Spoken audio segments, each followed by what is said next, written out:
গভীর খেয়াল করে শুনবেন রে আব্বা। রব্বুল আলামিন আপনারে আমারে বানায়া পৃথিবীর জমিনে পাঠাইছে। এই পৃথিবী ছেড়ে আপনি আমি একদিন প্রাণ পাখি উড়াল মারবে। এই পৃথিবী ছেড়ে আপনি আমি একদিন বিদায় নিয়ে চলে যাইতে হবে, ঠিক কিনা? এই পৃথিবীতে কত ক্ষমতাওয়ালা লোক ছিল রে, এই পৃথিবীতে কত শক্তিওয়ালা লোক ছিল, কেউ বেঁচে থাকতে পারে নাই। আর ভবিষ্যতে যত ক্ষমতাওয়ালা লোক আছে কিংবা আসবে, কেউ ওই পৃথিবীর জমিনে বেঁচে থাকতে পারে নাই। আরে আব্বাসিরা রে, এই জন্য আল্লাহ বলেন, ইয়া আইয়ুহাল্লাযীনা আমানুত্তাকুল্লাহ হাক্কা তুকাতিহি ওয়া লা তামুতুন্না ইল্লা ওয়া আনতুম মুসলিমুন। চিৎকার মেরে কন্যা আল্লাহু আকবার। আমার বাবা সিনারে, এই জন্য আল্লাহ বলেন, বান্দা সাধ্য মতো তোমরা আমারে ভয় পাও, আর তোমরা কবরে মুসলমান না হইয়া কবরে আসিও না। এরে আমার আব্বা সিনারি, মুসলমান না হইয়া কবরে যাওয়ার জন্য আল্লাহ বলেছেন, এই মাহফিলে আমরা যারা উপস্থিত হয়েছি আমরা মুসলমান কিনা? জোরে কন, কে কে মুসলমান একটু হাত উঠায় দেখাই। আমার বাবাজিরা হাত নামান। সবাই যদি মুসলমান হয়, কিন্তু আল্লাহ কেন বলল মুসলমান না হইয়া আমরা কবরে যাইতাম না? এই কথাটার মধ্যে, এই অর্থের মধ্যে, আয়াতের মধ্যে রহস্য লুকায়িত আছে না নাই? জোরে বলেন, আছে না নাই? এই সেলিমনগরের মানুষ বলেন তো, মুসলমানদের মধ্যে মুনাফিক মার্কা মুসলমান আছে না নাই? আমার বাবা সিরারে, উবাই ইবনে সলুল আল্লাহর নবীজির সাথে সব সময় থাকতো, কিন্তু যুদ্ধের ময়দানে রাসূলের সাহাবীদের সাথে অংশগ্রহণ করার পরেও যুদ্ধের ময়দান থেকে সে পলায়ন করে চলে আসছে। কই না না, আমি যুদ্ধ করতে পারবো না, যুদ্ধ করতে পারবো না। এমন মুসলমানও আছে আল্লাহর কাছে ওয়াদা করেছে, আল্লাহ পৃথিবীর জমিনে গেলে পরে আমি আপনার ইবাদত করব, আমি নামাজ আদায় করব, আমি রোজা আদায় করব, আমি আপনার ইবাদত বন্দেগী করব। কিন্তু পৃথিবীর জমিনে আল্লাহ পাঠানোর পরে আমরা নামাজও পড়ি না, ছেড়ে দিয়েছি, রোজাও রাখি না, আমাদের গ্যাস্ট্রিক বাইরা যায়। কথা বলেন, ঠিক কিনা বলেন? আল্লাহ বললেন কোরআনুল কারীমের ৮২ জায়গায়, বান্দারে নামাজ আদায় করো, নামাজ কায়েম করো, সালাত আদায় করো। শুধু সালাত আদায় করার জন্য বলেন নাই, আল্লাহ বলেছেন ইন্নাস সালাতা তানহা আনিল ফাহশাই ওয়াল মুনকার। আল্লাহ বলেছেন গ্যারান্টি দিয়ে, এ আমার বান্দারা, যদি সালাত আদায় করো, যদি নামাজ আদায় করো, তাহলে এই নামাজ তোমাদেরকে দুনিয়ার সমস্ত খারাপ কাজ থেকে তোমাদেরকে বিরত রাখবে। চিৎকার মেরে কন্যা সুবহানাল্লাহ। আল্লাহর কাছে আমরা যেই অঙ্গীকার দিয়ে আসছিলাম, মুনাফিকের আলামত কয়টা? 3টা। আল্লাহর কাছে একটা হলো ওয়াদা দিয়ে ওয়াদা ভঙ্গ করার নাম মুনাফিক বা মুনাফিকের আলামত। কারণ আল্লাহর কাছে ওয়াদা দিয়ে আসছিলাম যে নামাজ পড়ব, এখন আমরা পড়ি না। প্রকৃত মুসলমান নাকি অন্যদিকে চলে যায়। কথা কি বুঝতে পারতেছেন? একটু বুঝা নিন। আমার বাবা সিরারে, আমার পর্দানসীন আম্মা সিরারে, যুবকের দল শোনো রে, আল্লাহ রাব্বুল আলামিন ৮২ বার আমাদেরকে কোরআনুল কারীমে নামাজের ঘোষণা করেছেন, নামাজ পড়ার জন্য আদেশ করেছেন। এখন আমরা পড়ি না। আমরা ওয়াদাও দিয়ে আসছি পড়ব, এখন পড়ি না। রোজা রাখার জন্য আল্লাহ নির্দেশ করেছেন, আমরা আল্লাহরে বলছি সব ইবাদতগুলি আপনার করব, এখন আমরা করি না। তাহলে আপনি বুঝা নিয়ে আমরা প্রকৃতপক্ষে মুসলমান এখনো হতে পারি? কথা বলেন, পারছি না?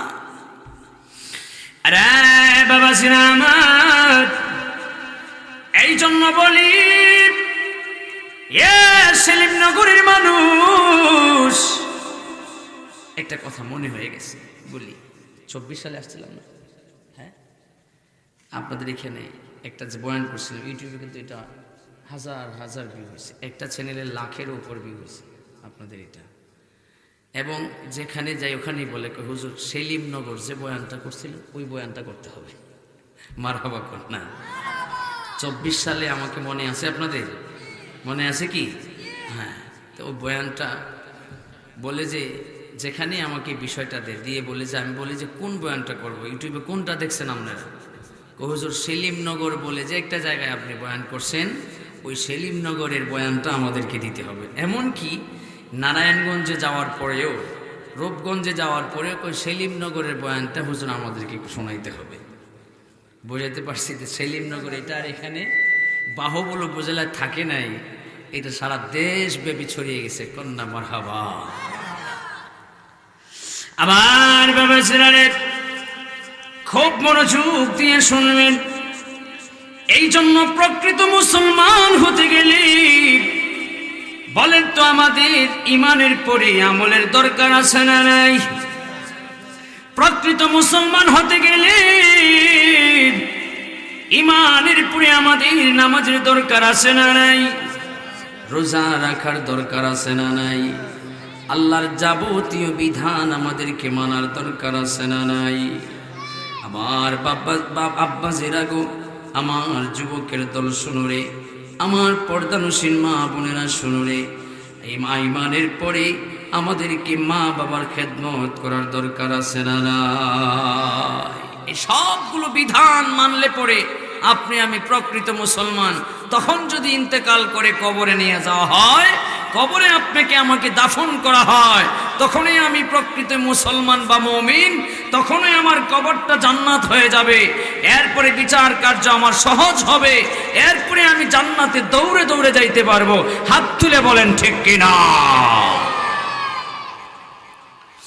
আমার বাবা সিনারে, হযরত উমর দেখলেন কাবার শরীফের বাউন্ডারির ভিতরে বাইতুল্লাহর চত্বরে একটা যুবক তার কাঁধের মধ্যে করে, তার মাকে কাঁধের মধ্যে করে বাইতুল্লাহ দিকে তাওয়াফ করতেছে, বাইতুল্লাহ তাওয়াফ করতেছে। দূর থেকে ওমর রাদিয়াল্লাহু তাআলা আনহু দেখলেন। দেখার পরে ভিতরে একটা আনন্দ জাগছে। আল্লাহ, এই যুবকের জীবনটা তো বড় ধন্য হয়ে গেছে। তার মারে কাঁধে করে নিয়ে আসে বাইতুল্লাহ তাওয়াফ করতেছে। ডাক দিলেন, এ যুবক এদিকে একটু আসো। ওমর ডাক দেওয়ার পরে যুবক কাছে আসলো রে। যুবক কাছে আসার পরে জিজ্ঞেস করলেন ওমর রাদিয়াল্লাহু তাআলা আনহু, যে যুবক রে, কাঁধের মধ্যে করে তুমি যারে নিয়ে বাইতুল্লাহ তাওয়াফ করলা সে কে? যুবকটা ডাক দিয়া বলে, সে আর কেউ নয়, সে হলো আমার জনম দক্ষিণী গর্ভধারিণী মা। চিৎকার মেরে কন্যা সুবহানাল্লাহ। আরে সেলিমনগরের যুবক শুনুরে ডাক দিয়া বলে,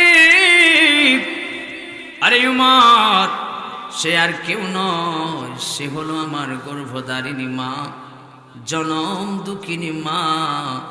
তারে নিয়ে আমি বাইতুল্লাহ তাওয়াফ করেছি। এবার ডাক দিয়া কই, যুবক রে, বড় ভালো লেগেছে, আমার বড় ভালো লেগেছে, আমার বড় আনন্দ লেগেছে। তুমি তোমার মাকে কাঁধে করে নিয়ে বাইতুল্লাহ তুমি তাওয়াফ করেছো। যুবক ডাক দিয়া কই, উমর রে, আমি আমার মাকে কাঁধে কইরা শুধু বাইতুল্লাহ তাওয়াফ করি নাই, ওই দূর দেশ ইয়ামেন থেকে কাঁধে কইরা কইরা আমার মাকে আমি মক্কায় নিয়ে আসছি। কোন সুবহানাল্লাহ, আল্লাহু আকবার, জোরে কোন। স্টেজে কোনো নড়াচড়া করবেন না, কথা বলবেন না, ডিস্টার্ব হয়, বন্ধ রাখেন সব। যুবক ডাক দিয়া বলে, আমি শুধু বাইতুল্লাহ তাওয়াফ করি নাই, আমার মাকে কাঁধে করে ওই ইয়ামেন থেকে আমার মাকে কাঁধে করে আমি বাইতুল্লাহ নিয়ে আসছি। এবার যুবক ডাক দিয়া বলে, রে উমর, তুমি তো নবীজির দ্বিতীয় খলিফা। আরে উমর, তোমার কাছে একটা বিষয় আমি জানতে চাই। ওমর রে, আমি যে আমার মাকে ইয়ামেন থেকে কাঁধে করে করে আমি যে বাইতুল্লাহ নিয়ে আসছি, কাঁধে করে করে আমি যে বাইতুল্লাহ তাওয়াফ করেছি, ওমর রে, আমার একটা প্রশ্নের জবাব তুমি দাও, আমার মায়ের ঋণ কি আমি শোধ করতে পেরেছি? ওমর রাদিয়াল্লাহু তাআলা আনহু ডাক দিয়া বললেন, রে যুবক, ওয়াল্লাহি রাব্বিল কাবা, খোদার কসম করে বলি, আল্লাহর কাবা ঘরের কসম করে বলি, মাকে তুমি ইয়ামেন থেকে কাঁধে করে বাইতুল্লাহ নিয়ে আসছো, কাঁধে করে বাইতুল্লাহ চক্কর দিয়েছো, তাওয়াফ করেছো, এটুকু দিয়া তুমি বুঝি তোমার মায়ের ঋণ শোধ করবারে? যুবক, তোমার শরীরটা আছে নাই, শরীর থেকে চামড়া খুইলা যদি চামড়া দিয়া জুতা বানাও, আর জুতা বানায় যদি তোমার মাকে পড়তে দাও, তবুও তোমার মায়ের ঋণ তুমি শোধ করতে পারবা না। আরে ভাইরা আমার, এই জন্য যারা মা বাবার খেদমত করে না, মা বাবার যারা বকা দেয়, গালি দেয়, মা বাবার যারা বকে মারে, এরা কি কখনো প্রকৃত মুসলমান হইতে পারে? কথা কয় না, প্রকৃত মুসলমান হইতে পারে? এর যুবক, মারে কষ্ট দিয়ে যদি হজ করো, সারা জনম্বর হজ করলা, ওমরা করলা, যাকাত দিলা, সবকিছু করলা, 5 ওয়াক্ত নামাজও পড়লা, পাঞ্জাবি লাগায় ঘুরলা, তাসবিহ পাইলা, খোদা কি কসম, একটা ইবাদত আল্লাহর দরবারে তোমার কবুল হবে না, ঠিক কিনা? কেন কবুল হবে না? ওরে মায়ের কান্দন যাব জীব,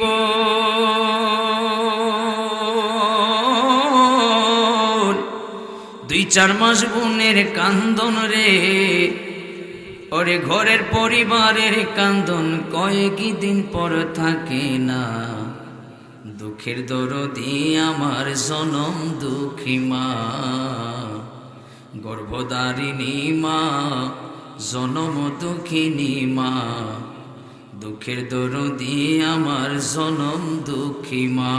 কথা বলেন ঠিক কিনা? আরে সেলিমনগরের আব্বারে, সেলিমনগরের যুবক, এই জন্য নিজের প্রকৃত মুসলমান দাবি করতে হলে, নিজের প্রকৃত মুমিন দাবি করতে হলে এই মা বাবার খেদমতের বলেন দরকার আছে না নাই? মায়ের খেদমত করো, বাবার খেদমত করো, দেখবা অল্প টাকা রুজি করবা, এই টাকার মধ্যে আল্লাহ রাব্বুল আলামিন আলাদা একটা বরকত দিয়া দিবেন। কন্যা সুবহানাল্লাহ। আরে বাবা সিনামাত, হযরতে আবু হুরায়রা রাদিয়াল্লাহু তাআলা আনহু আল্লাহর রাসূলের কাছে আসছে। আয়েশা ডাক দিয়া কয়, ইয়া রাসূলুল্লাহ, নবী গো আমার, ইয়া হাবিব আল্লাহ, নবী গো আমার, আমি যখন আপনার কাছ থেকে বাড়িতে যাই, বাড়িতে যাওয়ার পরে আমার মা আমাকে বকাঝকা করে, আমার মা আমাকে গালিগালাজ করে। আমার নবী ডাক দিয়া কয়, আবু হুরায়রা রে, তুমি কি তোমার মায়ের নামে আমার কাছে বিচার দিতেছ নাকি? আবু হুরায়রা কয়, না গো নবী, বিচার নয়। আমার নবী ডাক দিয়া কয়, আবু হুরায়রা রে, তোমার মা আমি জানি কাফের মুশরিকা, তোমার মা জানি তোমারে বকাঝকা করে। আবু হুরায়রা রে, মা যদি কাফের হয়, মা যদি মুশরিকা হয়, মা যদি আধা পাগল হয়, মা যদি পাগল হয়, তবুও তোমার মায়ের নামে কোনো দোষারোপের জন্য বিচার দায়িত্ব দিতে পারবা না, বিচার দায়ের করতে পারবা না, ঠিক কিনা?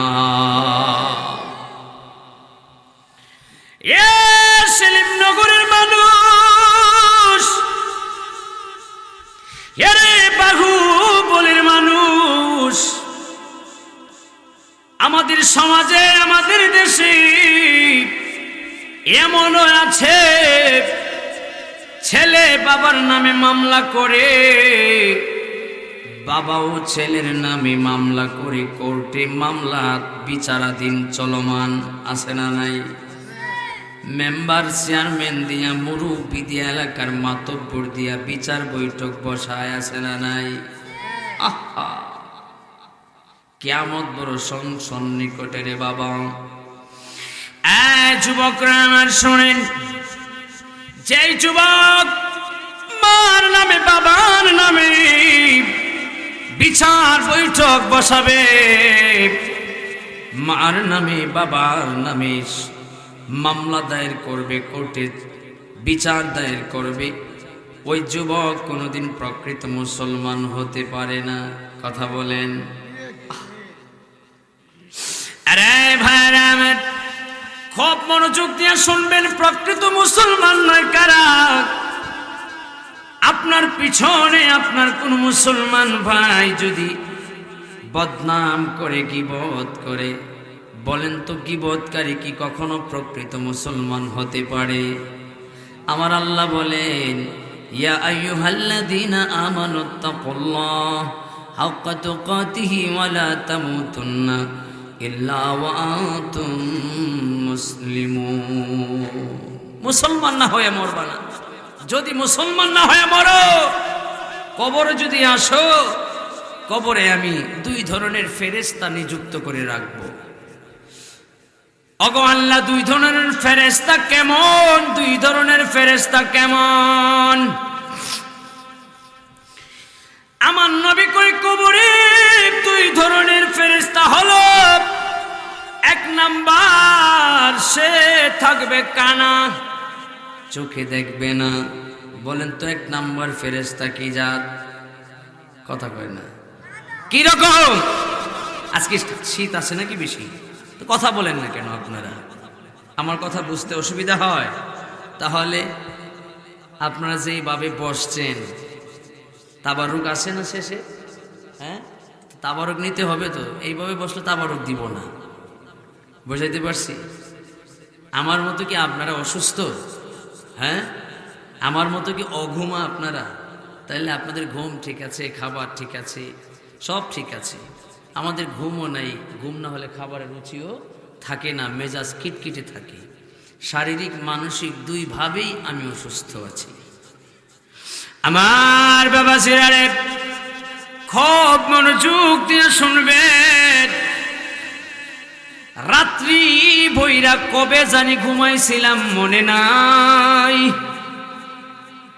একদিন পর একদিন, রাতের পর রাত চলছে, একটা দুইটা করে চলছে, চলমান আছে। আব্বাজিরা রে, মাইক আছে আর গাড়ি আছে আর আমরা আছি। বাজানরা রে আমার, ধর্মের কিছু কথা আপনাদেরকে শোনাই, ইসলামের কিছু বাণী আপনাদেরকে শোনাই। একটা মানুষ যদি সে আমল করতে পারে, ওই তার উসিলায় রাব্বুল আলামিন তারেও মাফ করবে, আমাদেরকেও মাফ করবে। কথা বলেন ঠিক কিনা? আরে বাবা সিনামান, মনোযোগ দিয়ে শুনবেন। কবরে দুই ধরনের ফেরেশতা পাঠাবে। এক ধরনের ফেরেশতা হলো, এক জাত ফেরেশতা হলো কানা। সাহাবীরা প্রশ্ন করলেন, নবী গো, কানা ফেরেশতা কেন? আল্লাহ রাব্বুল আলামিনের কাছে এত এত ভালো ফেরেশতা থাকতে কানা ফেরেশতা কেন কবরে আল্লাহ পাঠাবেন? আমার নবী ডাক দিয়া কয়, ও সাহাবীরা শোনো, যখন বান্দারে কবরের ভিতরে পিটাবে, যখন বান্দারে কবরের ভিতরে মারবে, মারলে পড়ে বান্দা হাত দিয়ে আকুতি মিনতি করবে, ও ফেরেশতা কিছু কম মারো। বান্দা মাইরের সময়, মাইরের ভয়ে হাত দিয়া ইশারা করে, মুখ দিয়া ইশারা করে ফেরেশতারে বলবে, ও ফেরেশতা কিছু কম মারো। আর ফেরেশতা যদি দেখে বান্দা হাত দিয়া আকুতি মিনতি করে, রিকোয়েস্ট করে, ফেরেশতারও মায়া লাইগা যাইতে পারে। আমার নবী বলে, দুই নাম্বার ফেরেশতা কি ধরনের পাঠাবে?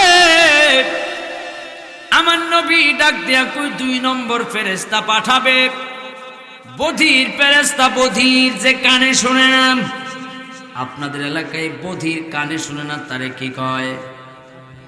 আটকাল। এই হাটকাল ফেরেশতা আল্লাহ কবরে পাঠাবে।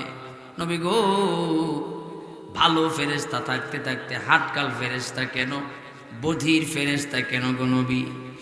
আমার নবী ডাক দিয়া কয়, কানারটা তো শোনো না, বধির ফেরেশতা এই জন্য পাঠাবে, তুমি মাইর দেওয়ার পরে, পিটা দেওয়ার পরে তুমি চিৎকার করতে থাকবা আর মাইর খাইয়া তারে অনুরোধ করবা, মা গো বাবা গো কয়া চিল্লাইবা। আর ফেরেশতারে তুমি রিকোয়েস্ট করবা, ভাইরে কিছু কম মার। ফেরেশতা যাতে না শুনে তুমি যে অনুরোধ করো, তুমি যে মাইর খায়া চিল্লাইতেছো, এটা যাতে ফেরেশতা না শুনতে পারে, এই জন্য আমি বধির ফেরেশতা আমার আল্লাহ কবরে পাঠাবে। বুঝছেন? ভাই যদি আমারে মারে, আমি যদি হাত দিয়ে অনুরোধ করি বা চিৎকার করি, তাহলে ভাই কিছুটা মায়া জাগবে ভিতরে যে কিছুটা কম মারি। ঠিক কিনা বলেন? সেই জন্য এই রিকোয়েস্টের ব্যাপারে, আপনি চিৎকারের ব্যাপারে কোনো অপশনই আল্লাহ কবরে রাখবেন না। এই জন্য মুসলমান না হয়ে কবরে যাওয়া যাবে। আমার বাবা জিরারে, এই জন্য বলি, গীবত কি করা যাবে না বন্ধ? কথা বলে না। গীবত কি চালু থাকবে না বন্ধ রাখবেন? গীবত যেই মানুষটা করে, সে কখনো প্রকৃত মুসলমান হতে পারে না, হতে পারে না। ঠিক কিনা? আর এই গীবতটা বেশি চলে আমার মা বোনদের কাছে, তাই না? মা বোনরা এক জায়গায় বসলে পরে আরেক মা বোনদের ভাই ভাবি যা, ওনাদের যত বদনাম আছে সব ওনারা এক জায়গায় বসে গল্প গুজব করে আর উপন বাসে। কথা বলেন ঠিক কিনা? আর আমরা তেমন একটা গীবত করি না, আমরা হলো দে মায়ের হাত থাকতে মুখে কি এর কথা। ঠিক কিনা? হ্যাঁ আমার বাবা জিরারে, শুধু গীবত মা বোনরা শুধু করে না, ঘরের বউ কিন্তু জামাইয়ের গীবত করে। কিছু একটা জামাইয়ের বাড়িতে হইলেই, কি অথবা জামাইয়ের সাথে কিছু একটা হইলেই ফোন লাগায়া বাবার বাড়ি বইলা দেয়। এমন বউ নিমক হারাম আছে না নাই? জোরে কন। আহা, এটার নামও গীবত। এটার নাম কি? গীবত। আমার নবী যে হাদিসে মুবারাকার মধ্যে বলে, রে উম্মত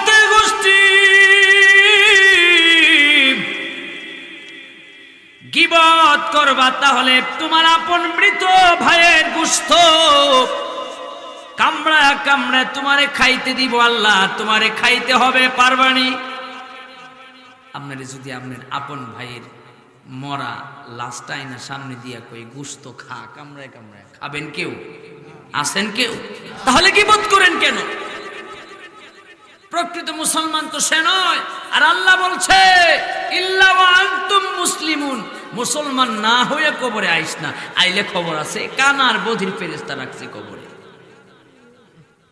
বাজান রাগ করতেছেন নাকি? ও আজকে বুঝে পড়তেছে না নাকি? হ্যাঁ আমার বাবা জিরারে ভালো হয়েছে, আগে বাগে খাইয়া দেয় আয়া করছি ইমাম সাহেব, না নাইলে মা বোনদের যে ওয়াজ করছি খাওয়ান টাউন বন্ধ করে দেবো সব। বিষ যদিও না দে তরকারিতে, লবণ দিয়ে দিলে তো পারবো, তাই না?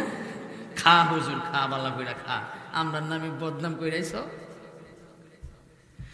আমার বাবা জিরারে খুব মনোযোগ দিয়ে শুনবেন, এই জন্য বলি গীবত বন্ধ করে দেন।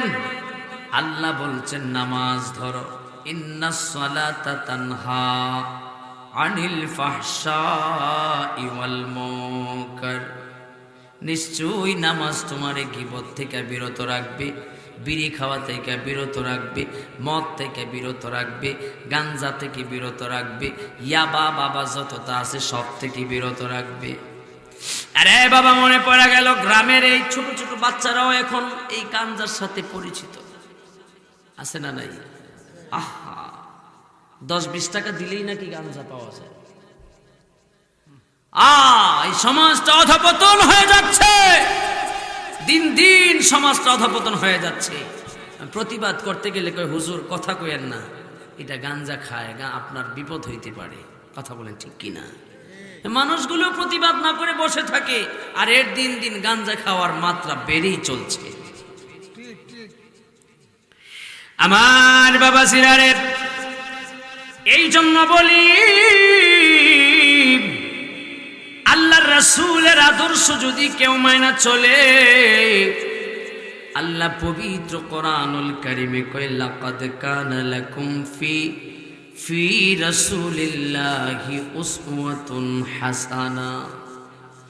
আরে সেলিমনগরের যুবক, সেলিমনগরের আব্বা আম্মা, আল্লাহর রাসূলের আদর্শ যদি কেউ মাইনা চলতে পারে, তাহলে সে কোনোদিন গাঞ্জাতে টান দিবে না, সে কোনোদিন ইয়াবা বাবারতে টান দিবে না, সে কোনোদিন খারাপ কাজের মধ্যে লিপ্ত থাকবে না। কথা বলেন ঠিক কিনা?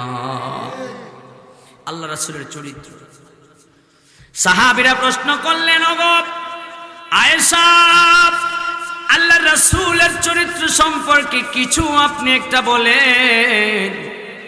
আয়েশা ডাক দিয়া বললেন, ও সাহাবীরা, আপনারা কি কোরআন শরীফ পড়েন না? বলে হ্যাঁ পড়ি। সাহাবীরা রে, গোটা কোরআন শরীফ সূরা নাস থেকে শুরু করে সূরা ফাতিহা পর্যন্ত এই কোরআন শরীফের মধ্যে যা আছে, গোটা কোরআন শরীফটাই হচ্ছে আমার আপনার দয়াল নবীজির চরিত্র। চিৎকার মেরে কোন আল্লাহু আকবার। সেলিমনগরের আব্বা এক ইহুদি টাকা পাবে আমার নবীর কাছে। ইহুদিও জেনতেন ইহুদি নয়, ইহুদির পাদ্রী সে ছিল। এই পাদ্রী, তার নাম ছিল যায়েদ। এই পাদ্রী আল্লাহ রাসূলের কাছে দেখা করতে নবীর কাছে মদিনায় আসছে, যে নবীটা সত্যিকার নবী কিনা পরীক্ষা করা দরকার। পরীক্ষা করে দেখবো এটা সত্যিকারের নবী কিনা। যদি সত্যিকারের নবী হয়, তার আদর্শ যদি ঠিক থাকে, তাহলে আমি তার কাছে ইসলাম ধর্ম গ্রহণ করব। সুবহানাল্লাহ কোন। পাদ্রী আসলো, ধনাঢ্য পাদ্রী, গরিব জেনতেন পাদ্রী নয়। ওই ইহুদি আল্লাহ রাসূলের পাশে পাশে সবসময় থাকে, আল্লাহ রাসূলেরকে সবসময় অনুসরণ করে, ফলো করে। কোন সময় জানি আল্লাহ রাসূলের একটা দোষ পায়, আর আল্লাহ রাসূলের এই দোষটা সারা মদিনায় ছড়ায়া দেয়। দেখবেন না গ্রামের কিছু মানুষ দেখবেন নামাজ নাই, রোজা নাই, খালি ইমাম সাহেব কোন দিকে যায় এটা খালি খোঁজ রাখে, একটুনি পাইলে পরে সারা গ্রামে ছড়ায়া দিত। এমন মুনাফিক আছে না নাই? কথা কয় না। ঈদের নামাজ টামাজ পড়ে কোনো লাভ নাই। খালি ইমাম নয়, হুজুরের কোনো দোষ আছে কি না, এটা যেই হুজুর ওয়াহাবি সুন্নি যেটা হোক অসুবিধা নাই, হুজুর হইলে হইছে। একটুনি হুজুরের কোনো দোষ পাইলে সারা এলাকা ছড়াই দিত। কি এর চ্যানেল 9 আর চ্যানেল আই, কি এর আপনার সময় টিভি আর বাংলা টিভি আর এশিয়ান টিভি, এর থেকে বড় টিভি আর গ্রামে আর কেউ নাই। দেখবেন সারা গ্রামে হাঁটবো আর কইব, চাইস চলে বসবো আর কইব। কথা বলেন ঠিক কিনা? আহা আমার বাবা সিরারে, খুব মনোযোগ দিয়ে শুনবেন রে আব্বা। এবার যুদ্ধ শেষ হওয়ার পরে আমার নবীজি বড় ভাব অনটনের মধ্যে দিয়ে যাচ্ছেন। আমার নবীজি টাকা আপনি পায় কোথায়? একটু হাওলা টাকা, ধার কর্জা টাকা খুঁজতেছে। সুযোগ পাইল ইহুদি, এই এই বসো, খালি ঢুকছে আবার জায়গা, কতক্ষণ হাইটটা মাইটটা আবার আইব, আইয়া আবার সুবিধা আবার যাইব। তুমি যেই হুজুর ভাবছো মানে আমি এই হুজুর না বেডা। 24 সালে আমার সাথে দেখা হয়েছে না তোমার? 24 সালে তো প্রচুর মানুষ ছিল। আজকে মানুষগুলো কোথায় আপনার এলাকায়? ঘুমাই দিচ্ছে নাকি? না আশেপাশে কোনো মাহফিল ওয়াজ টাজ আছে? উরুস টুরুস আসেনি? হ্যাঁ না, আমরা এলাকাতে উরুস চললে হইলেই চলছে। আমার বাবা সিনারে, আপনারা থাকবেন না যাবেন গা? কে কে যাবেন? একটু হাত উঠান তো। উঠাইছি নাকি? ওই ঘুম থেকে উঠতে বসতেছে যাইবেন আপনি? যা রে বাবা তুই যা, তাড়াতাড়ি যা, তোরে লাগতো না। এ কইতারে না তো, এ ঘুম থেকে উঠতে কয় আসছো। হায় রে জ্বালা রে জ্বালা, আরে অন্তরে জ্বালা। আমার বাবা জিনারে, এই এরারে একটু উঠাইয়া দে রে বাবা রে, নতুবা এরা কোন সময় জানি ঘুমতে উঠতে কয়। আমি কম কে 5000 দিবেন? উঠতে নি কয় বলে আমি দিব। এরা আমার নাম লিখে ফেলাইব। আমার বাবা জিনারে, মাঝে মধ্যে একটু হাসিরও দরকার আছে, তাই না? খুব মনোযোগ দিয়ে শুনবেন রে বাবা। ইহুদি আয়া কয়, ও নবী টাকা লাগবে না? টাকা আমার কাছে আছে, নেন নিয়ে যান। দেখবেন এলাকার যে সুদ কুট্টি আছে না, হ্যাঁ দেখবেন সুন্দর পোশাক আশাক পইরা এলাকা দিয়া খালি ঘুরবো।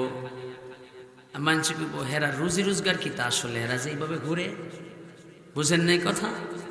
দেখবেন আপনার পোশাকে দাগ থাকতে পারে, কিন্তু এদের পোশাকে কোনো দাগ নাই। সবসময় ইস্ত্রি করা শার্ট প্যান্ট পরে, ঠিক কিনা বলেন? আপনাদের এলাকায় নাই আমি এই কথা বলি না, আমার নিজের এলাকায় আছে আর কি, আমি ওই অভিজ্ঞতা থেকে বলছি। আমার বাবাজিরা দেখবেন সুদকুট্টি খালি হাটে, কোন মানুষ কোন বিপদে পড়ে টাকা নি খুঁজে হাওলা, টাকা নি খুঁজে সে কর্জা যা কয় আমার কাছে টাকা নাই, কিন্তু আমি একটা ব্যবস্থা করে দিতে পারবো। সিস্টেম তো এটাই নাকি? সিস্টেম তো এটাই।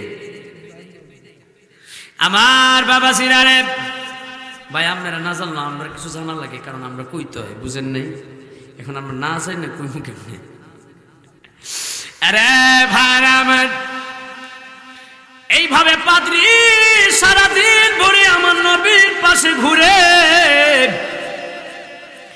আমার নবী মনস্থ করছে সাহাবীদের কাছে পরামর্শ করে, ইহুদি শোনা মাত্র মুহাম্মদ ইবনে আব্দুল্লাহ, আব্দুল্লাহর বেটা মুহাম্মদ, আমার কাছে টাকা আছে, চাইলে তোমাকে আমি হাওলাত দিতে পারি।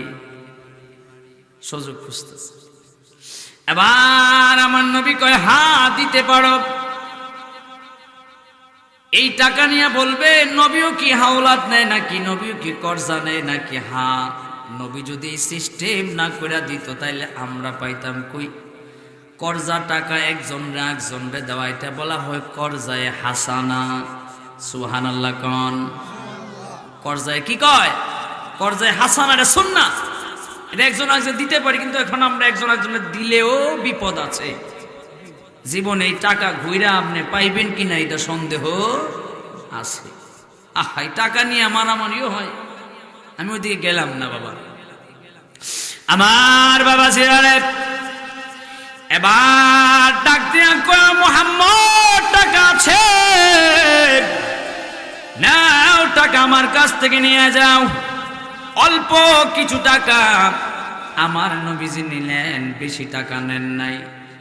বলবেন হুজুর নবী কেন হাওলাত নিছে? এই টাকাটা হাওলাত নিছে এই কারণে যুদ্ধ করার পরে একবারে অভাব অনটনের মধ্য দিয়ে যাচ্ছিলেন সাহাবীরা। যুদ্ধ করার পরে কেউ হাত ভাঙছে, কারো পা ভাঙছে, কেউ শহীদ হয়ে গেছে, এতিম হয়ে গেছে বাচ্চারা। ঘরে খাবার নাই, রুজি রোজগার নাই। ওই এতিম সাহাবীদের ঘরে, এতিম বাচ্চাদের ঘরে আমার নবী খাবার দিবেন, এই জন্য টাকাটা ধার করে নিয়েছেন। আমার বাবাজিরা, কিছুদিন যেতে না যেতে ওই ইহুদি ডাক দিয়া কই, মুহাম্মদ রে মুহাম্মদ, আমরা পড়ি সাল্লাল্লাহু আলাইহি ওয়াসাল্লাম, আমার টাকাটা তুমি একটু ফেরত দাও। ওই দিন দেখা যায় আমার দয়াল নবীর কাছে অনেকগুলো সাহাবী বসা। মানুষের সামনে খুঁজলে তো মুহাম্মদ সাল্লাল্লাহু আলাইহি ওয়াসাল্লাম লজ্জা পাবে, ওই সুযোগ আজকেই যায় খুঁজি তার কাছে। আরে বাবা সিনা আমার, দেখেন ইসলামে এটাও বিধান নাই। কাউরে যদি আপনি উদ্দেশ্য প্রণোদিত ভাবে লজ্জা দিতে চান, ইসলামে এটা হারাম ঘোষণা করেছে। কিছু মানুষ এমনও দেখবেন আছে যে সমাজে এক জায়গায় কোথাও বসলে, হাট বাজারে, সামাজিকভাবে আচার অনুষ্ঠানে আপনার ইচ্ছা করে খোঁচাখুচি দিয়ে শরম দিতে চায়, আছে না নাই? অহংকার ভাব নিয়ে আপনার লজ্জা দিতে চায়। আরে বাবা ছিনা আমার, ওই ইহুদিও ডাক দিয়ে আজকে কয়, মুহাম্মদ তোরে সেবে পাইছি, তোরে আজকে বড় সুবিধা মতো পায়া গেছি। মুহাম্মদ তুমি আমার টাকা নিছিলা যে, এটা ফেরত দাও। আমার নবী ডাক দিয়া কই, রে ইহুদি, টাকা নিছিলাম ঠিক আছে, কিন্তু টাকা তো আজকে এই মুহূর্তে দিতে পারবো না, সম্ভব নয়। ইহুদি ডাক দিয়া কই, মুহাম্মদ এখনই তোমাকে দিতে হবে, না হলে হবে না। সাহাবীরা বসা, পাশে আছে একজন আল্লাহর রাসূলের একজন প্রিয় সাহাবী হযরত ওমর। সুবহানাল্লাহ, জুরে কান। ওমরের কোমরে সব সময় কি থাকে কন্ত দেহি? আমার বাবা জিনা, এইবার উমরও বসা, সাহাবীরা বসা, উমর দাঁড়ানো। ইহুদি ডাক দিয়া কয়, মুহাম্মদ দাও আমার টাকা ফেরত দাও। মুহাম্মদ নবী ডাক দিয়া কয়, না আজকে সম্ভব না, এই মুহূর্তে সম্ভব না, পরে নিয়ে নিও। কয় না, এখন দিতে হবে। তর্কাতর্কির এক পর্যায়ে ইহুদি কি করলো জানেননি? আমার দয়াল নবীজির পাঞ্জাবির কলার মোবারক ধরে ঘাড়ের সাথে চাপ দিয়া ধরছে। জুড়ে কি বলবেন না নাউজুবিল্লাহ? ওমর ডাক দিয়া কয়, রে ইহুদি, কি করলি রে ইহুদি? আমি আমার নবীর কারণে আমি আমার বাপের পর্যন্ত আমি ক্ষমা করি নাই। আমার বাপের কল্লা দেহ এক জায়গায়, আর কল্লা ছিল আরেক জায়গায়। ইহুদি রে, তলোয়ারটা নিয়ে ইহুদির গলায় ধরে রাখছে, আর কয় তোর দেহ থাকবে এক জায়গায় আর কল্লা থাকে এক জায়গায়। কোন আল্লাহু আকবার।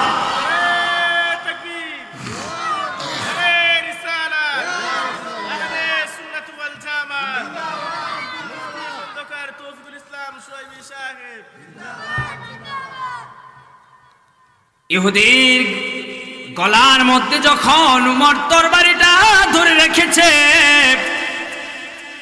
আমার নবীরে যখন ইহুদি ধরছে, আমার নবী কোনো প্রতিবাদ করে না। লাকাদ কানা লাকুম ফি রাসূলিল্লাহি উসওয়াতুন হাসানা। আমার আল্লাহ কয়, আমার নবীর আদর্শর চাইতে, আমার নবীর চরিত্রের চাইতে উত্তম চরিত্র তোমরা আর কই পাবা? এ বান্দারা, আমি নবীর আদর্শ যদি গ্রহণ করো তাইলে তোমরা প্রকৃত মুসলমান। আর প্রকৃত মুসলমান যদি কবরে যায় সে জান্নাতি, সে জান্নাতি জান্নাতি। আল্লাহু আকবার। মনে রাখবেন পয়েন্টগুলো যেগুলো বলছি ওয়াজের পরে আমি এগুলো জিজ্ঞেস করবো, এর আগে আর কিন্তু দিব না, তাবারক দিব না। তাবারক দেওয়ার আগে যা যা বলছি পয়েন্টগুলো প্রশ্ন করব, উত্তর দিয়া যে যাইতে পারবে তারে তাবারক দিব। রাজি আছেন নি আপনারা? সবাই দিয়ে রাজি?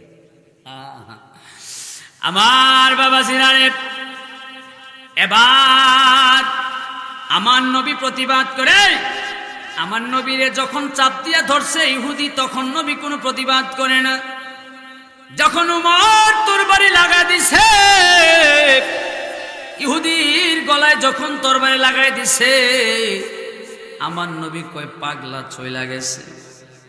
পাগলা লাগাইছে তো লাগাইছে, যদি আরেকবার একটা ফুস মারে, একটা ঘষা মারে যদি, তাইলে দেহ থাকবো এক জায়গায়, কল্লা উইরা যাবে আরেক জায়গায়। রে উমর, থামো থামো রে, তাড়াতাড়ি করে তুমি ইহুদির গলা থেকে তরবারি সরায় ফেলো। ওমর নবীকে মানে এবং নবীকে জানে প্রাণী মানে। এরে সেলিম নগরের মানুষ, পুরুষরা বলেন তো আমরা নবীকে মানি কি মানি না?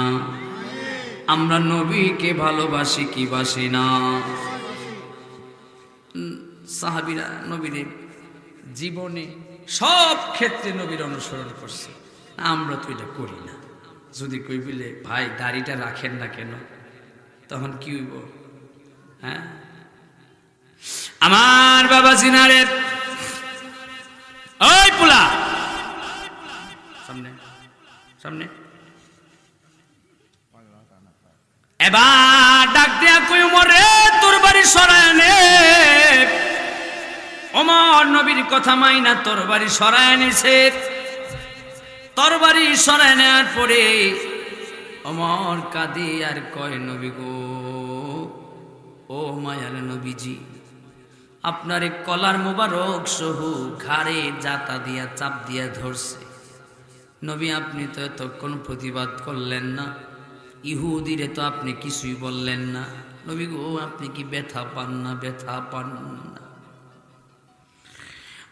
নবী আপনি কেমনে সহ্য করেন রে নবী? আপনি কি ব্যথা পাইছেন না গো? ইহুদি তো এখনো পর্যন্ত আপনারে ধইরা রাখছে।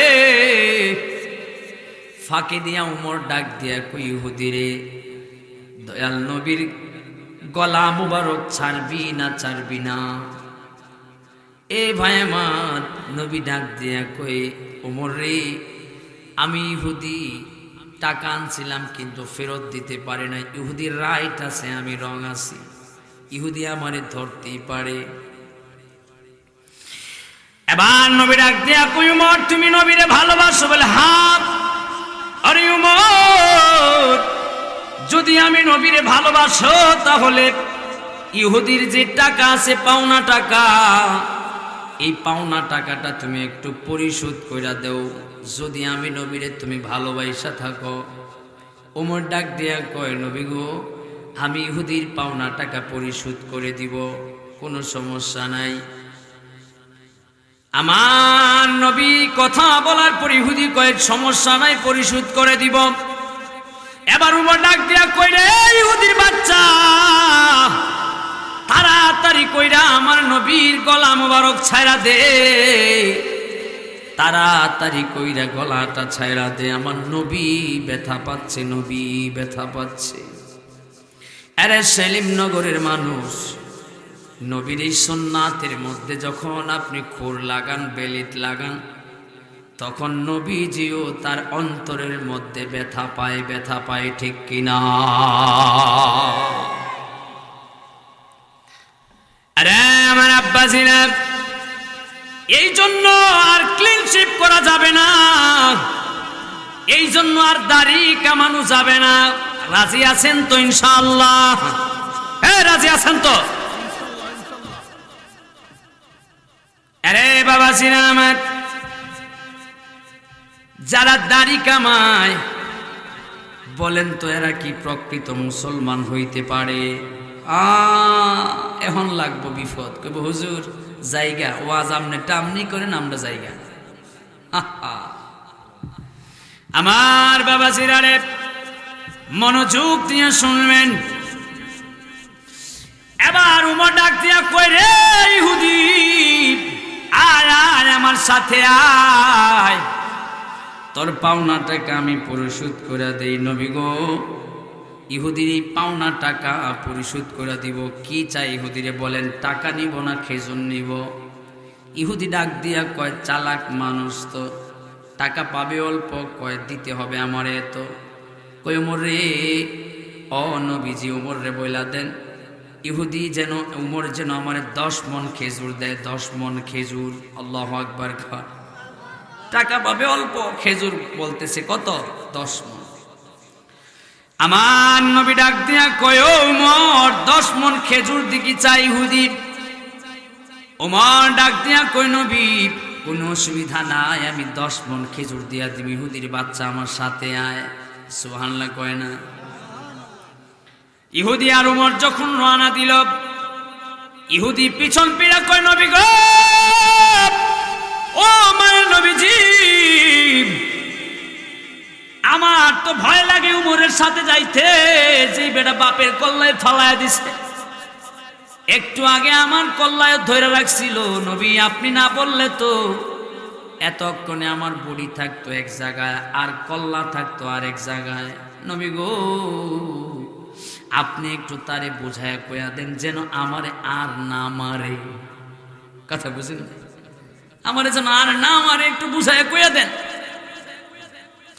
আমার বাবাজিরা, রে ফোন বন্ধ রাখেন। এবার নবী ডাক দিয়া কই, উমর রে, আর পাগলামি কইরো না, আর পাগলামি কইরো না। উমর শুনো, শুধু তারে 10 মণ খেজুর দিবা না, আরো 2 মণ খেজুর তুমি লাগায়া দিবা। নবী গো, 10 মণ তো টাকার বদলে বুঝলাম পরিশোধ হইছে, কিন্তু আরো 2 মণ কি জন্য এটা তো বুঝলাম না। আরো 2 মণ কেন? আমার নবী ডাক দিয়া কই, উমর রে, লাকাদ কানা লাকুম ফি রাসূলিল্লাহি উসওয়াতুন হাসানাহ। এই উমর, আমি এমন এক নবী, আমি নবী, তখনও নবী ছিলাম। কুনতু নাবিয়্যা ওয়া আদামু বাইনার রূহি ওয়াল জাসাদ। উমর রে, আদম রে আল্লাহ যখন বানায় নাই, মাটি এক জায়গায় আর পানি আর এক জায়গায়, পানির জায়গায় গড়াগড়ি করে, আর মাটির জায়গায় মাটি পড়ে আছে। উমর, তখনও কিন্তু আমি আল্লাহর নবী ছিলাম। চিৎকার মেরে কোন সুবহানাল্লাহ। এই উমর উহুদের ময়দানে দান মোবারক শহীদ করেছে কাফেররা। জিবরাইল আইসা কয়, নবী গো, শুধু একটা বার বইলা দেন, পুরা উহুদের ময়দানে যত কাফের আছে সব কাফেরদেরকে একেবারে ধ্বংস করে দে। নবী আমার ডাক দিয়া কই, উমর রে, আমি জানুনি কি উত্তর দিছিলাম, যে আমি তো তারা মানে না বুঝা মারছে, আমি তাদেরও নবী, আমি সকলের নবী। হিন্দু নাই, বৌদ্ধ নাই, খ্রিস্টান নাই, লামাজাব নাই, জামাত নাই, আওয়ামী লীগ নাই, বিএনপি নাই, সুন্নি নাই, আমি সবের নবী। কথা বলেন ঠিক কিনা? এই জন্য প্রকৃত হিন্দুও যারা, তারাও দেখবেন আমার নবীর আদর্শের প্রশংসা করে। কথা বলেন ঠিক কিনা?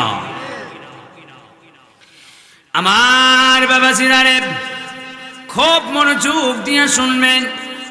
ওমর রে 2 মণ খেজুর বাড়া দিবার কারণে সে তো টাকা পায়, সে রাইট, সে আমারে ধরতে পারে ওমর, কিন্তু তারে তুমি কেন তলোয়ার দল্লা গলার মধ্যে? এই তলোয়ার তার ইহুদির গলার মধ্যে ধরার কারণে ইহুদি কষ্ট পাইছে, ব্যথা পাইছে, এই জন্য তারে তুমি আরো 2 মণ খেজুর বাড়ায় দিবা, এই ব্যথা পাওয়ার কারণে ব্যথার প্রতিশোধ হিসাবে। আল্লাহু আকবার। চিন্তা করছে কেমন নবী, ইহুদির গলায় তরবারি ধরছে, নবীরে চাপ দিয়া ধরছে, নবী ব্যথা পাইছে, এটার কোনো প্রতিবাদ নাই, নবী কিছু কয় না। কিন্তু ইহুদির গলায় নবীরে ধরার কারণে ওমর যখন তরবারি ধরছে তখন ডাক দিয়া কয় আরো 2 মণ খেজুর দিতে। ওমর ডাক দিয়া কয় ইহুদি রে আয় আয়। ওমরের খেজুরের গোডাউনে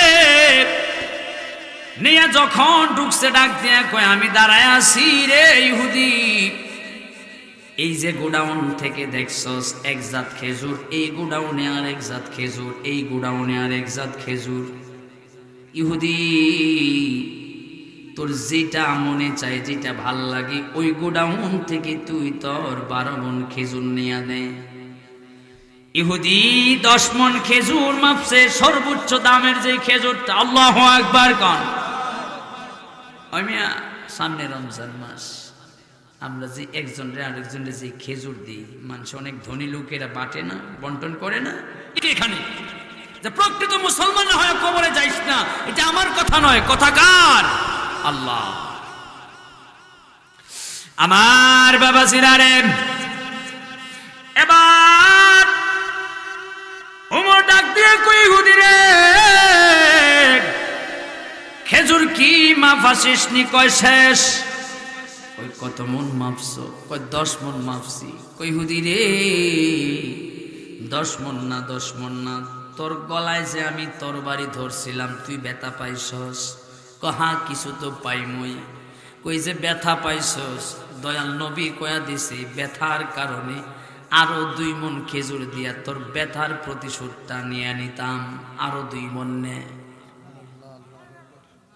না, কালকে সকালেই কইেন সুবহানাল্লাহ। এবার ইহুদি ডাক দিয়া কই উমর রে, ও উমর দাঁড়ায় থাকো, আমি তোমার কাছে আসতেছি। ওমর আসলে উমরের কাছে ইহুদি আসছে, আইসা কয় নবী গো, উমর রে এটা কেমন নবী? আমি টাকা পাই, আমার উদ্দেশ্য ছিল নবীরে শরম দেয়া, নবীর অপমান করা, কিন্তু না না, নবীরে আমি টাকা পাই বিধায় নবীর ঘাড়ে আর গলায় আমি কলার মোবারক দিয়া ধরে রাখছি, নবী কিছু কয় নাই। এবার নবীরে ধরার পরে উমর তুমি তরবারি নিয়ে গেলাম, তরবারি ধরার কারণে আমার নবী প্রতিবাদ করছে, কয় আরো 2 মণ খেজুর দিতে। ওই উমর তাড়াতাড়ি কইরা ওই দয়াল নবীর কাছে আমারে নিয়ে যাও, নিয়া আমারে নবীর কাছে রিকোয়েস্ট করার জন্য নবীর হাত মোবারকের মধ্যে আমার হাত মোবারকটা রাইখা কালেমা পড়ায় আমারে মুসলমান বানায়া দেয়। আল্লাহু আকবার। লাকাদ কানা লাকুম ফি রাসূলিল্লাহি উসওয়াতুন হাসানাহ। আরে ভাইরা আমার, রাসূলের আদর্শ গ্রহণ করব কিভাবে? হিন্দু বেটারও মুখে দাড়ি নাই, আমারও নাই। হিন্দু বেটা টাকনুর নিচে প্যান্ট পরে, আমিও টাকনুর নিচে প্যান্ট পরি, তাইলে পার্থক্য কই? হিন্দু নামাজ পড়ে না দিনে একবার, আমিও নামাজ পড়ি না, পার্থক্য কই? তাহলে হের মতোই তো আমি হয়ে গেলাম, রাসূলের আদর্শ কই গ্রহণ করলাম? হে তো হিন্দু, আমি তো মুসলমান। খালি যে বাবারে মাইন্ড করেন না, খালি সামনেরটা কাটা থাকলেই এটার নাম মুসলমান হয় না। আর কুরবানির ঈদে গরু কাইটা মাংস খাইলে এটারে মুসলমান বলে না, ঠিক কিনা? হাত তুলে বলো ঠিক কিনা? এটার নাম মুসলমান নয়। আজান পড়লে মুসলমান ওযু করে মসজিদে ঢুকে যাবে, আল্লাহর ইবাদতের মধ্যে মগ্ন হয়ে থাকবে, এটার নাম মুসলমান। আজান পড়ে একদিকে আর মুসলমান যায় আরেক দিকে, আজান পড়ে মসজিদে আর মুসলমান যায় বাজারে। আমার নবী কয় কাল কিয়ামতের ময়দানে এক ধরনের মানুষদের কানের মধ্যে আল্লাহ রাব্বুল আলামিন সীসা গরম কইরা তার কানের ভিতরে ঢোকায় রাখবেন। তার কানের ভিতরে সীসা গরম করে ঢোকা রাখবেন। সাহাবীরা ডাক দিয়া বলে, ইয়া রাসূলুল্লাহ, নবী কোন ধরনের মানুষদেরকে কানের ভিতরে আল্লাহ সীসা গলায় ঢোকায় দিবেন? আমার নবী ডাক দিয়া কয়, যারা আজান শুই না মসজিদে যায় নাই, না শুই না ভান ধইরা অন্য দিকে চলে গেছে, এমন মানুষদেরকে কানের ভিতরে আল্লাহ সীসা গরম কইরা কিয়ামতের ময়দানে ঢোকায় দিবে। এবার চিন্তা করেন, মুসলমান, প্রকৃত মুসলমান কি আমরা এখনো হতে পারছি? পারি নাই। আমার বাবা জিরারে খুব মনোযোগ দিয়া শুনবেন। এরপরে আসেন কোরআনে। এই কোরআনুল কারীম আমার নবীজির একটা আদর্শ। এই কোরআনুল কারীমে আমার নবীর চরিত্র আর আদর্শ ফুটে উঠেছে। বাজান রে, আমার নবী যখন কোরআন তিলাওয়াত করতেন, কোরআন তিলাওয়াত শুইনা মক্কার অনেক কাফির কুফার মুসলমান হয়ে গেছে। কোন সুবহানাল্লাহ। হিন্দুর তো কোরআন নাই, বেদ আছে, গীতা আছে, এরাও পড়ে না, আমরাও পড়ি না। এরাও মাঝে মাঝে পড়ে, আমরাও মন চাইলে মাঝে মাঝে পড়ি। আর নতুবা কোরআন শরীফে যেইভাবে প্যাকেটিং কইরা শোকেসের উপরে রাখছি, আমি কই কোরআন শরীফে শোকেসের উপরে রাখছেন কেন? বিপদ আপদের লেগা। কথা বুঝেন নাই?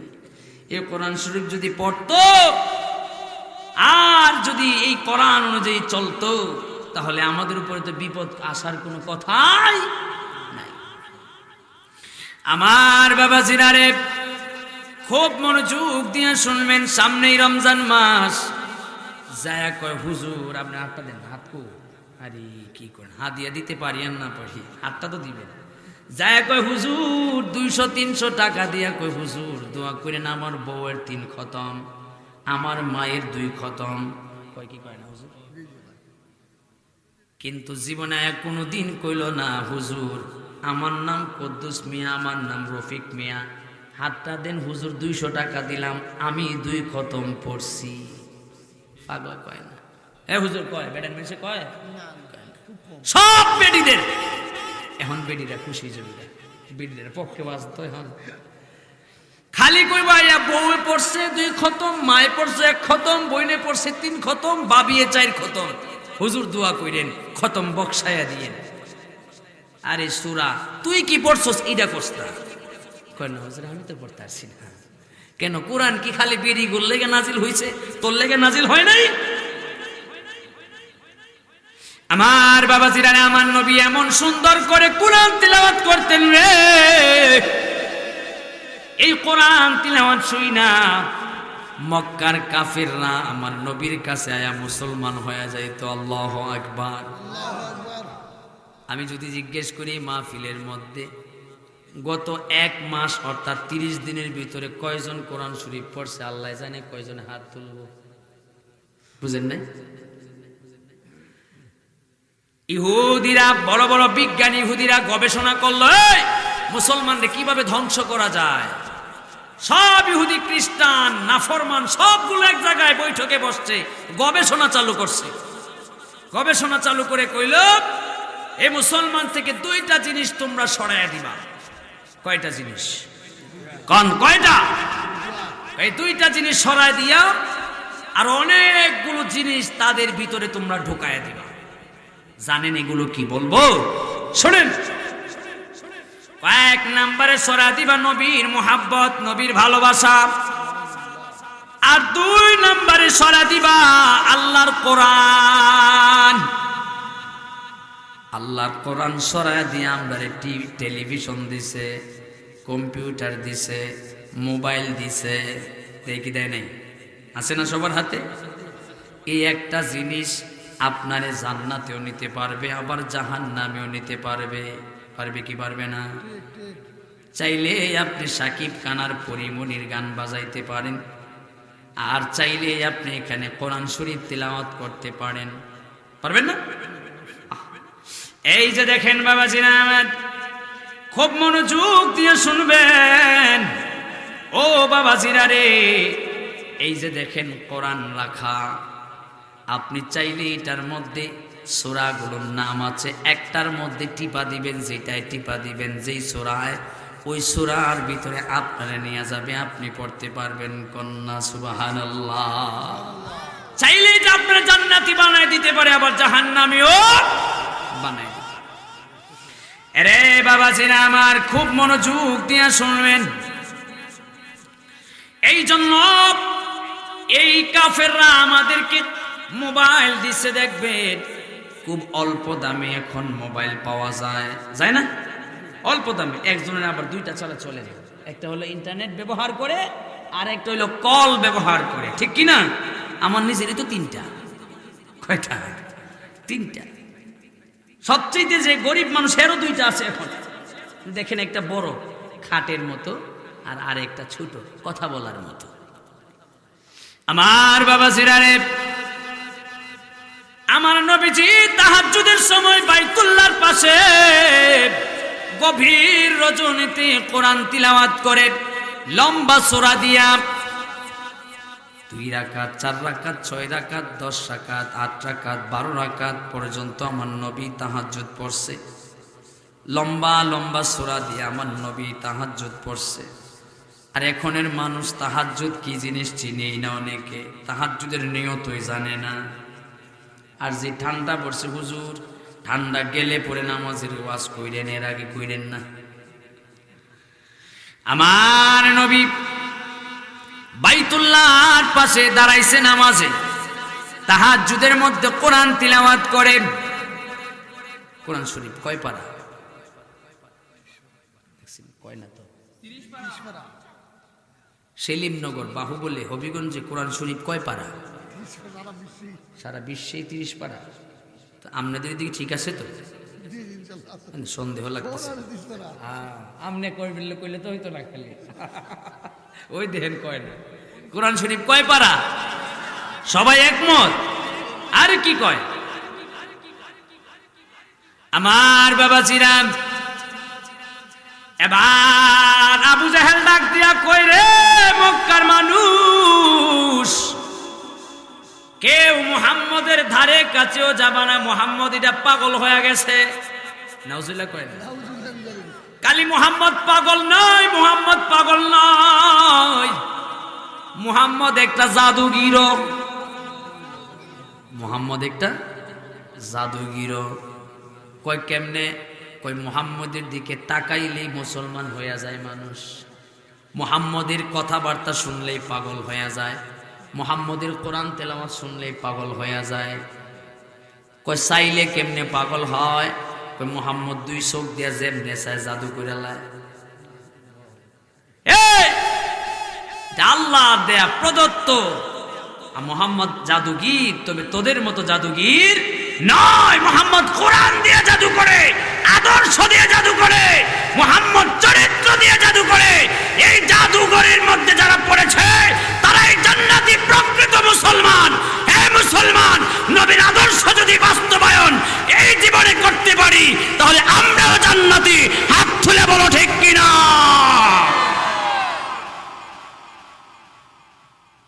আমার বাবাজিরা, দিনের বেলা মাইকিং করে বক্তব্য দেয় আবু জাহেল, মক্কার সব কাফেররা